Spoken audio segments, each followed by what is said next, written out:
Привет всем! Вы на канале Пульс Земли. Ежедневный обзор событий и катаклизмов на Земле.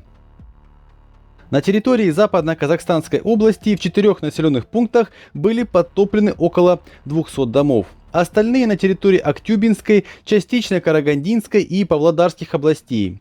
Большая часть Казахстана находится под влиянием циклона. Он принес с собой осадки в виде дождя. В Караганде, например, несколько микрорайонов уже находятся в воде. Из-за резкого потепления растаял снег, плюсовая температура держалась днем и ночью. Вода с большим напором прибывает из степи. По официальным данным, почти 200 сообщений поступило о фактах подтопления в городе.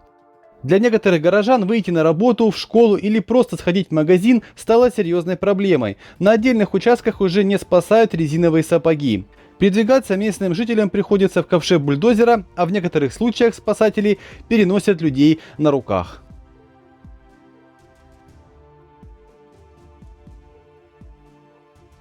В Греции опять вспыхнули лесные пожары. Крупный пожар охватил лесной массив около деревни Сарони на острове Родос. Это пламя очень быстро распространяется. Власти издали указ о полной эвакуации этого села. На месте работают подразделения пожарной охраны, которые в условиях сильного ветра тушат этот пожар. К сожалению, пока это возгорание сдержано на 0%, и он выходит из-под контроля. Ситуация действительно сложилась очень напряженная. Власти уже бьют тревогу, они опасаются, чтобы этот пожар не превратился в те массовые прошлогодние пожары, которые уничтожили тысячи гектар леса и стали причиной гибели людей.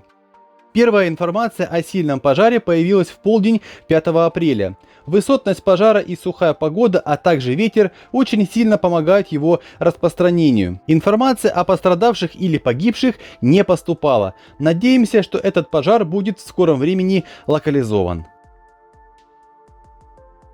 Округ Эффингем, который находится в штате Иллинойс, США, пострадал от выпадения крупного града, размеры которого достигали 5 см в диаметре. За последние несколько дней многие штаты в США успели пострадать от сильных ветров, прохождения торнадо и выпадения крупного града. Местные жители округа Эффингем отметили, что стихия буйствовала около 20 минут.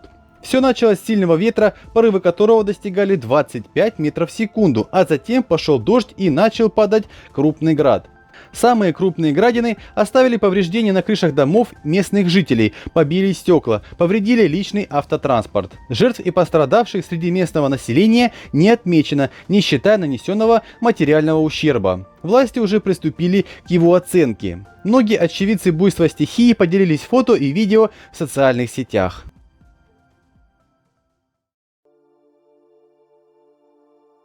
Американский штат Джорджия испытал на себе прохождение сразу нескольких торнадо. Штормовая система, которая пронеслась по юго-востоку штата, принесла в округ Брайан торнадо категории EF2. Сообщалось о серьезных повреждениях домов и зданий от Пембрука до Элабелла.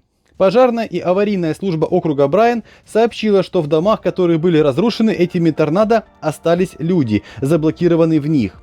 По информации СМИ, 4 человека получили травмы средней степени тяжести и еще 10 числятся пропавшими без вести. Поваленные деревья и опоры линий электропередачи заблокировали многие дороги местного значения. Власти просят местных жителей быть внимательными на дорогах, а пешеходам в этом районе передвигаться крайне осторожно и находиться как можно подальше от шатких конструкций. Работы по восстановлению инфраструктуры уже идут, а также оказывается помощь населению.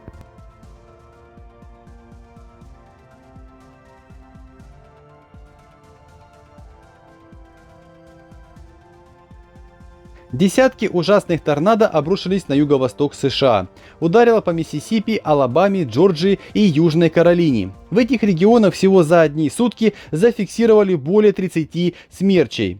По меньшей мере 1 человек не пережил удар стихии, и еще 3 оказались в больницах в штате Алабама. В этом штате штормы обрушились мощнейшими порывами ветра, местами достигающие 160 км в час. Они целый день с разной интенсивностью обрушивались на штат. Было повалено десятки деревьев, оборванные провода, сорванные с домов крыши. 10 районов в штате остаются без света. Сообщается, что из-за непогоды без света осталось 25 тысяч человек. Сейчас спасатели стараются максимально быстро устранить разрушения. Под некоторыми завалами все еще могут находиться люди или домашние питомцы. Синоптики не исключают новых торнадо на ближайшие дни. Власти выпустили соответствующее предупреждение. Мощнейшие ливни обрушились на испанский город Мелилья. Сильные осадки выпали на город в ночь на 6 апреля. Многие улицы города были затоплены. По ним с бешеной силой неслись потоки воды, смывая все на своем пути. Мелилья пострадал от одного из самых сильных наводнений за последние 10 лет. Синоптики дают неутешительные прогнозы. Проливные дожди продолжатся как минимум до выходных. Это наводнение вызвало затопление многих домов, зданий и учреждений. Власти еще ночью активировали желтое погодное предупреждение о сильных дождях. В службу спасения поступило более 300 звонков, связанных с этим наводнением. Некоторых водителей, которые застряли на своих автомобилях в потоках воды и не смогли сами выбраться, приходилось эвакуировать. За 10 часов на город обрушилось 110 мм осадков, а это равно норме осадков за апрель месяц. Власти попросили местных жителей воздержаться на время от передвижения на личном автотранспорте. Апрельский снег добрался и до Латвии. Местные жители, проснувшись сегодня утром, обнаружили вот такие вот кадры. Вокруг все было усыпано снегом. Высота снежного покрова местами выросла от 5 до 10 сантиметров. Власти предупреждают, что местами дороги могут быть скользкими, и призвали водителей быть внимательными при вождении личного автотранспорта. Многие местные жители поделились фото и видео в социальных сетях выпавшими снежными осадками. Сегодня температура в Латвии колеблется от плюс 4 до плюс 10, поэтому полюбоваться выпавшему снегу получится совсем недолго. Синоптики не исключают, что по ночам до выходных могут наблюдаться заморозки и выпадение снега, а также гололед. Вот такая вот весна выдалась в этом году, местами снежная, а местами и морозная.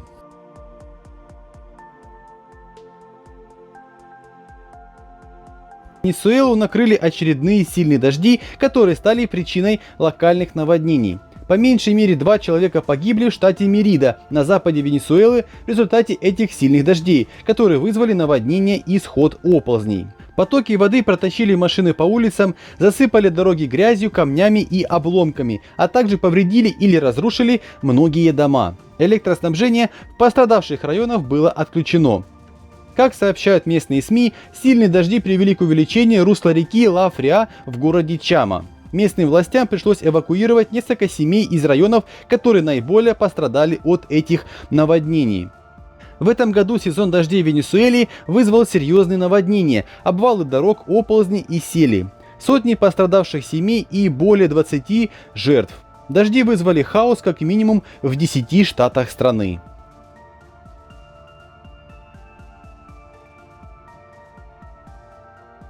После интенсивного дождя в деревне Коча-Бланка в муниципалитете Анкуя произошел оползень. 2 дома в деревне были полностью разрушены, погибли 5 человек, 3 получили ранения. По данным административного управления рисками стихийных бедствий Нариньо, это не первый оползень в этом районе. 2 апреля тут также сошел довольно крупный оползень, забравший жизни 3 человек. Оползни в этом районе также заблокировали важные дороги.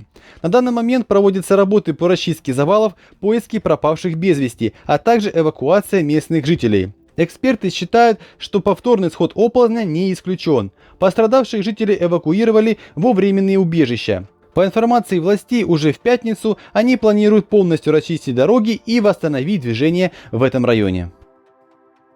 За последние сутки на Земле произошло 113 землетрясений с магнитудой от 2,0 до 6,0. Землетрясения с магнитудой равной 5 или более произошли в 7 странах. В каких именно, вы можете увидеть на своих экранах. Ну и по традиции минутка позитива на канале. Норвежские фьорды. Фьорды — это узкие морские заливы, которые сформировались в ходе нескольких ледниковых периодов. Это произведение искусства, созданное самой природой в те времена, когда ледники стали отступать, а морские воды заполонили долины. Не только ЮНЕСКО считает фьорды уникальным творением природы.